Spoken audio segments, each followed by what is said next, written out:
Hello students, I hope you all are well. In this video we are going to solve exercise 1.2 of number system. ठीक है, तो शुरू करते हैं students with question number 1.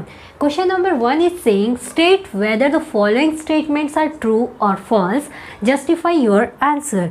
आपको कुछ स्टेटमेंट्स गिवन है क्वेश्चन 1 पे और आपको बताना है कि ये स्टेटमेंट्स ट्रू हैं या फॉल्स हैं और उसके साथ आपको अपना आंसर जस्टिफाई भी करना है. इट मीन्स आपको एक रीज़न देना है. तो first part is every irrational number is real number. क्या बोला? Every irrational number is real number. तो हमें पता है भाई रियल नंबर मिलके बने होते हैं रैशनल नंबर्स, है ना. रैशनल प्लस इरेशनल, यही पढ़ा था हमने, है ना. जब इरेशनल नंबर ने ही इसको बनाया है यानी कि रियल नंबर के अंदर आ रहा है ना ये चीज़, तो ये सारी नंबर्स क्या होंगे? रियल नंबर ही तो होंगे. रियल नंबर ने इनको अपने अंदर कंटेन करके रखा हुआ है. इन दोनों ने मिलकर रियल नंबर बनाया, है ना. तो इसलिए बोला गया है कि every irrational number is real number. तो जो भी जितने भी इरेशनल नंबर्स हैं वो रियल नंबर होंगे. क्लियर है? तो दिस इज़ ट्रू स्टेटमेंट.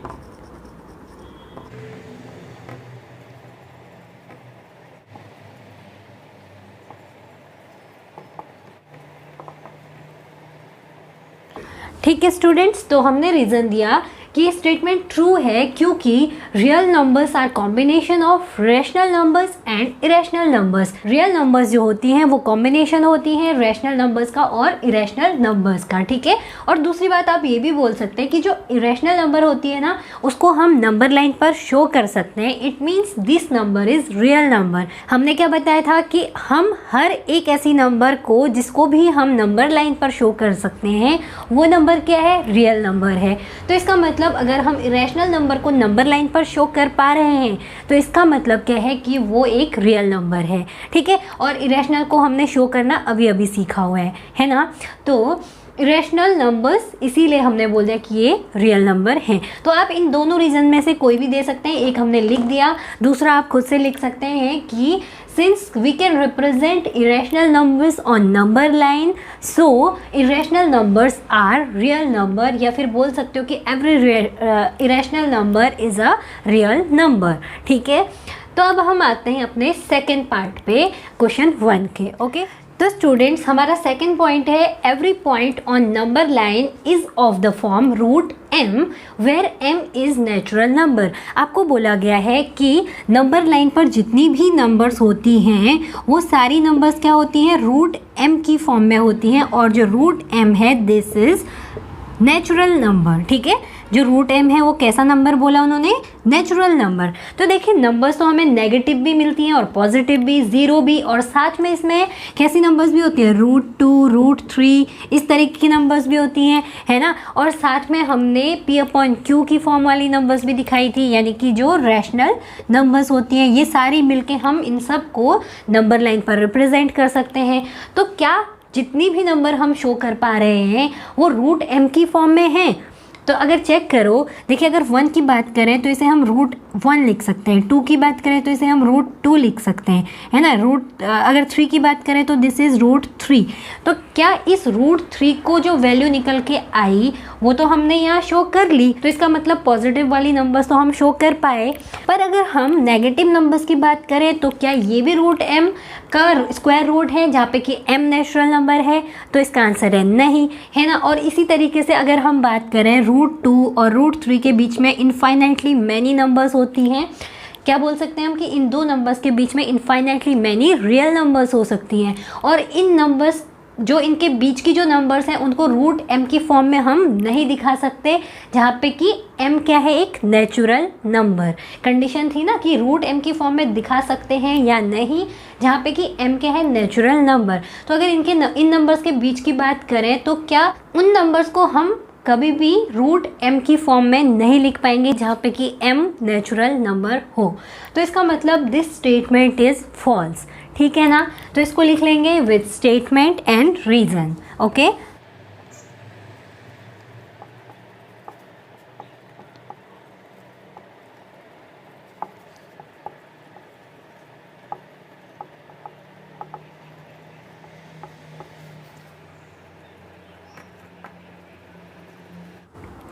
तो स्टूडेंट्स हमने लिखा स्टेटमेंट कि ये फॉल्स है and as all negative integers या फिर all negative numbers can't be written in the form of root m and m is natural number, तो इसीलिए हमने बोला कि ये स्टेटमेंट क्या है, फॉल्स है। और इसी के साथ आप रूट 2 और रूट 3 के बीच में जो नंबर्स हैं वो भी रूट एम की फॉर्म में नहीं लिख सकते, ये रीज़न भी दे सकते हैं, ठीक है।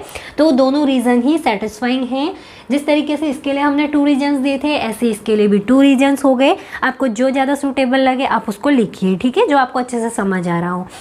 अब आते हैं हम इसके थर्ड पॉइंट पे, okay. So move on to third part. तो स्टूडेंट्स हमारा थर्ड पार्ट है every real number is an irrational number, यानी कि हर रियल नंबर यानी कि हर एक रियल नंबर इरेशनल नंबर होता है।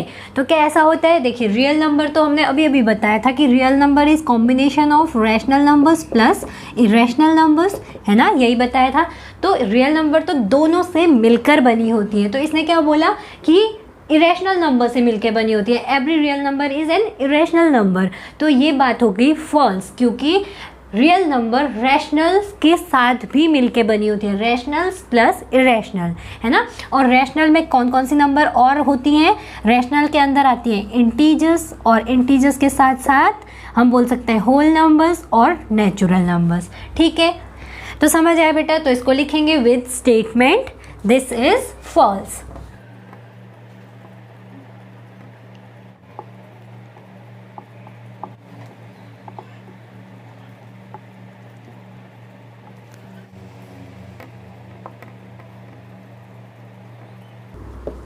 ओके स्टूडेंट्स, तो हमने लिखा फॉल्स है statement as real numbers are made up of both rational numbers and irrational numbers. Okay, hopefully this question is clear to you. Now we will move on to the next question of this exercise. So students, our next question is are the square root of all positive integers irrational. आपसे पूछा गया है कि क्या सारे positive integers का square root irrational होता है। अगर नहीं होता तो आप एग्जाम्पल दीजिए जिसका स्क्वायर रूट क्या है, रैशनल नंबर है, ठीक है। तो आपको क्या पूछा गया बेटा कि सारे पॉजिटिव इंटीजर्स का जो स्क्वायर रूट होता है वो क्या इरेशनल होता है। तो देखिए हमने कुछ जो पॉजिटिव इंटीजर्स है वो लिख दिए हमने 1 2 3 4, और इस तरीके से बहुत सारी पॉजिटिव इंटीजर्स सो ऑन आती रहेंगी, ठीक है। केवल 3 टाइम हम सो ऑन को दिखाएंगे, ठीक। तो ये नंबर्स हैं पॉजिटिव नंबर्स। अब हमने निकालना है इनका स्क्वायर रूट। अगर स्क्वायर रूट निकालोगे इसका तो this is root 1, square root 1, ये कितना निकला 1। अगर इसका निकालेंगे तो दिस इज स्क्वायर रूट 2, और ये परफेक्ट स्क्वायर नहीं होता, it means this is irrational, है ना। ये तो इरेशनल आ गई। अगर 3 की बात करें तो दिस इज ऑल्सो इरेशनल, और रूट 4 की बात करें इसका square root this is root 4, and root 4 जो स्क्वायर रूट होता है दिस इज ऑफ 2, नंबर 2 का जो है ये स्क्वायर रूट होता है ना। तो रूट 4 का स्क्वायर रूट निकल के आया 2, और इसी तरीके से अगर 5 की बात करें तो दिस इज 5। तो देखिए किस किस का स्क्वायर रूट जो है वो निकल के आया। एक तो आया 1 का और एक निकल के आया 4 का। आपको कितने एग्जाम्पल देने थे, केवल 1 एग्जाम्पल देना था। हमने आपको 2 नंबर्स शो कर दी जो कि पॉजिटिव इंटीजर हैं और इनका स्क्वायर रूट क्या है, इरेशनल नहीं है, ठीक है। और इरेशनल नहीं है तो ये क्या है, दिस इज रैशनल, ठीक।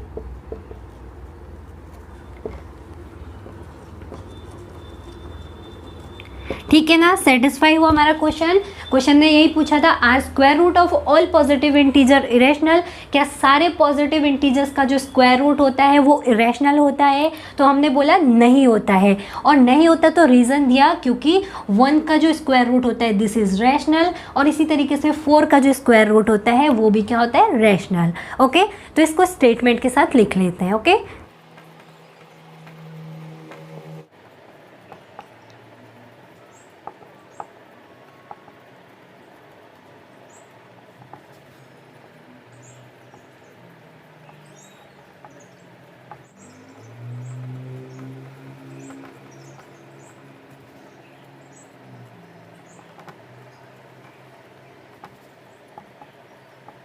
ठीक है बेटा। तो हमने स्टेटमेंट दी as square root of 4 is 2। 4 का स्क्वायर रूट क्या है बेटा, this is 2 which is not irrational, यानी कि 2 क्या है, इरेशनल नहीं है। So we can say that square root of every positive integer is not irrational. ठीक है, क्लियर हो गया question? Now we will move on to the next question, that is question number 3. Okay, so students, our next question is question number 3. इसमें आपको बोला गया है show how root 5 can be represented on the number line. तो आपको root 5 को number line पर represent करना है और ये रिप्रेजेंटेशन हमने अभी अभी इंट्रोडक्शन पार्ट पे भी सीखा था, है ना? So let's get started. तो शुरू करते हैं रूट 5 को शो करना. तो देखिए रूट 5 के लिए हमने अभी अभी बताया था ना कि जब इरेशनल नंबर को जिस भी नंबर को हमने शो करना हो तो हम उसका रूट n-1 या फिर बोल सकते हैं रूट m-1 को पहले हमें रिप्रेजेंट करना है. अब देखिए यहाँ पे रूट 5 है, it means m equal to कितना है बेटा 5. तो रूट m-1 कितना हो जाएगा? देखिए m 5 है तो रूट m इज रूट 5, यानी हमें इसी को रिप्रेजेंट करना है ना.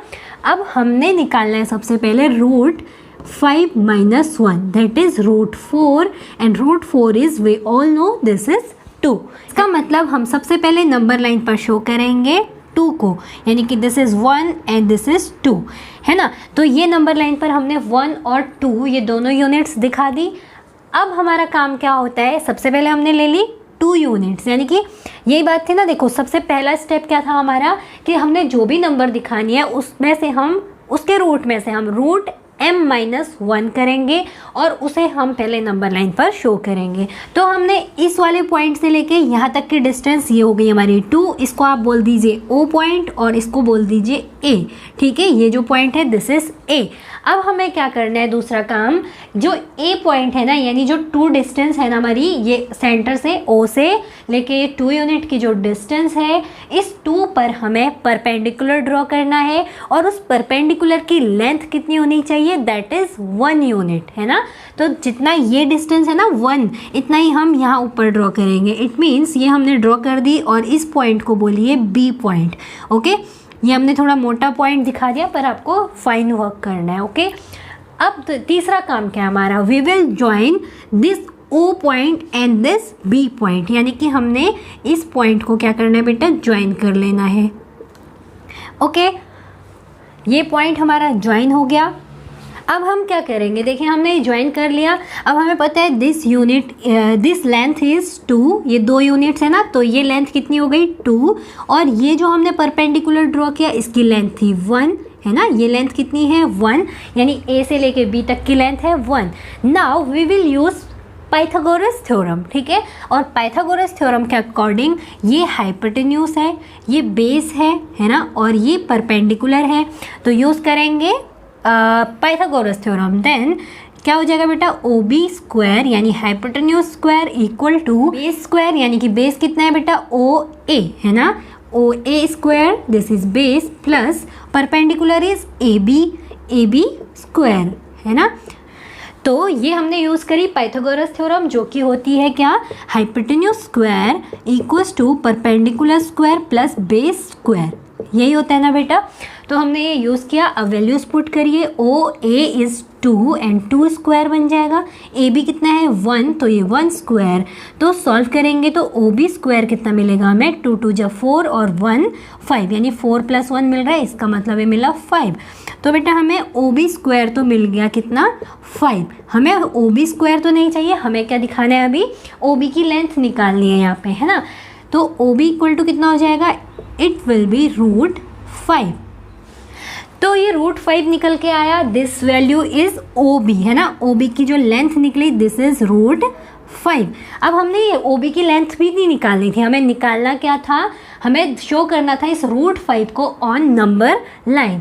तो अब हमारा चौथा काम क्या है? यहाँ O पर हमने रखना है अपना कंपास, और कंपास का जो पॉइंट होता है वो O पर रहेगा और पेंसिल का टिप रहेगा B पर, है ना. इस तरीके से और एक आर्क हम ड्रॉ कर लेंगे. ठीक है, ऐसे एक आर्क ड्रॉ कर लेंगे. तो जब ये आर्क हमने ड्रॉ किया तो ये कट करेगा हमारी नंबर लाइन को इस पॉइंट पर, और इस पॉइंट का नाम बोल दीजिए C. और यही जो C पॉइंट है दिस इज रूट 5. ठीक है, जो ये पॉइंट बनाना हमारा दिस इज रूट 5. तो हमने नंबर लाइन पर शो कर लिया किसको? रूट 5 को. क्लियर हो गया ना बेटा. रूट 5 शो करने के लिए हमने क्या क्या स्टेप्स यूज़ किए थे, अब उसको हमने लिखना होगा, क्योंकि ये बहुत इंपॉर्टेंट पार्ट होता है जब भी हम कंस्ट्रक्शन वर्क करते हैं. ठीक है, सो लेट्स स्टार्ट. तो सबसे पहला पॉइंट हम लिखेंगे ना कि to represent root 5 first we will represent root 5 minus 1 that is root 4 है ना, और इसी रूट 4 को हम क्या बोलते हैं 2 ऑन नंबर लाइन। ठीक है, तो पहली बात हमने बताई कि to represent root 5 first we will represent root 5 minus 1, यानी जितना भी रूट हमने दिखाना है उससे -1 हम उसको शो करेंगे ऑन नंबर लाइन। उसके बाद we will draw 1 unit perpendicular on it. On it का मतलब इस 2 पर, ठीक है ना। ये तो था हमारा फर्स्ट स्टेप। फिर दूसरा स्टेप है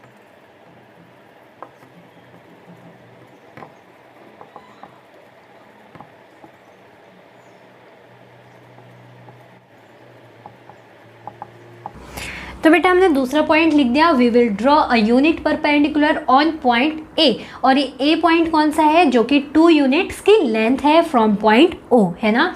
अब तीसरा काम क्या किया था हमने, तीसरा काम था जो हमने ज्वाइन कर दिया था ओ एंड बी को, है ना।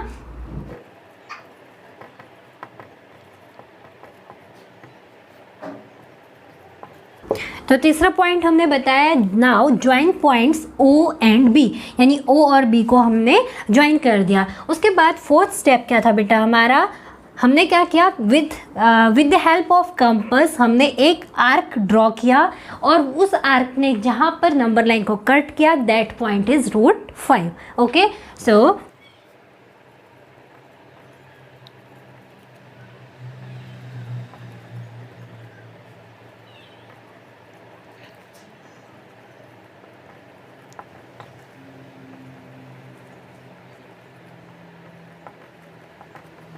चौथा पॉइंट हमने लिखा with compass we draw an arc which cut the number line at point root 5, है ना। इसमें आप एक चीज़ और ऐड कर सकते हैं, टेकिंग सेंटर ओ, है ना। सेंटर हमने ओ रखा तब जाके हमने आर्क लिया, तो इससे और क्लैरिटी आएगी कि आपने आर्क कहाँ पे लिया। ठीक है, तो इसको ऐड कर देंगे टेकिंग सेंटर ओ।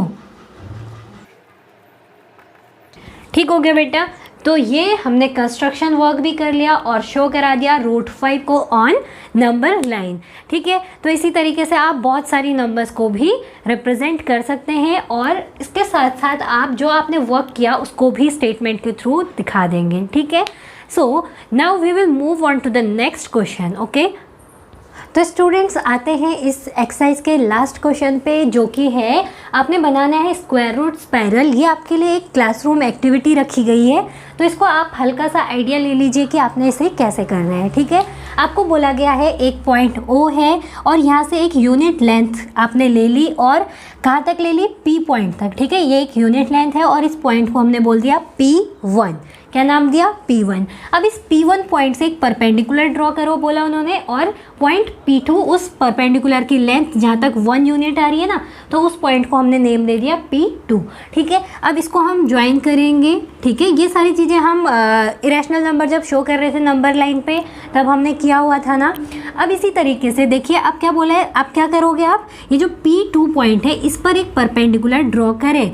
ठीक है, जो ये लाइन है ना बेटा, इस पर आपको परपेंडिकुलर ड्रॉ करना है, तो ऐसे परपेंडिकुलर बनेगा, है ना। ये भी आपको कितना लेना है, 1 लेंथ का, है ना। और इस पॉइंट को आप बोलेंगे दिस इज P3। ठीक है, अगेन हमने इसको ज्वाइन कर दिया O पॉइंट से। अब हम इस P3 पर एक परपेंडिकुलर ड्रॉ करेंगे। ठीक है, इस पे भी हमने क्या किया, एक परपेंडिकुलर ड्रॉ कर लिया, और ये भी हमने यूनिट लेंथ का लिया, और इसको हमने बोल दिया P4। ये जो पॉइंट था दिस इज P4, और इसको ज्वाइन करेंगे, और इसी तरीके से आप इसको करते रहेंगे। देखिए यहाँ पे इतना क्लियर डायग्राम नहीं बनेगा, आपको यूज़ करना है।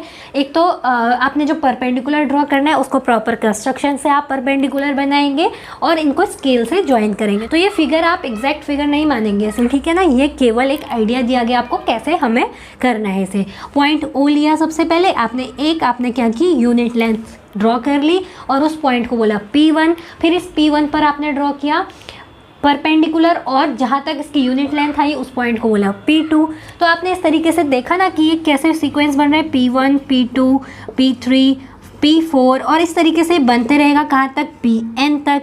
और जो ये सेगमेंट हमें मिल रहे हैं लाइन सेगमेंट, ये किस फॉर्म पे, देखिए first one is P1, P2, फिर P2 P3 है ना, फिर P3 P4, यानी कि हमको जो ये लाइन सेगमेंट मिल रहे हैं इनकी जो फॉर्मेशन है वो किस तरीके की है बेटा, देखिए P अगर N बोले तो Pn+1 है ना, इसी तरीके से मिल रहा है, या आप इसको ऐसे भी लिख सकते हैं Pn-1 और Pn, ठीक है, यानी कि जो दूसरा वाला नंबर है वो बड़ा है और पहले वाले P में एक माइनस हो रहा है। तो इसी तरीके की फॉर्मेशन हमें मिल रही है लाइन सेगमेंट्स के लिए, और जो इसके वर्टेक्स मिल रही हैं, वर्टिसेस जो है इसकी, this is in the form of P1 P2 so on Pn तक, ठीक है। तो इस एक्टिविटी को आप खुद से कीजिएगा, ठीक है। सो स्टूडेंट्स, होपफुली आपको एक्सरसाइज अच्छे से समझ आई होगी। अगर वीडियो पसंद आ रही हो तो प्लीज़ लाइक कीजिएगा, शेयर कीजिएगा और सब्सक्राइब कर लीजिएगा चैनल को, और साथ में बेल आइकन प्रेस कर लीजिएगा ताकि जब भी हमारी नई वीडियोज़ आएँ तो आप तक उसका अपडेट सबसे पहले पहुंच सके। तो मिलते हैं न्यू एक्सरसाइज के इंट्रोडक्शन के साथ। Till then take care and bye bye.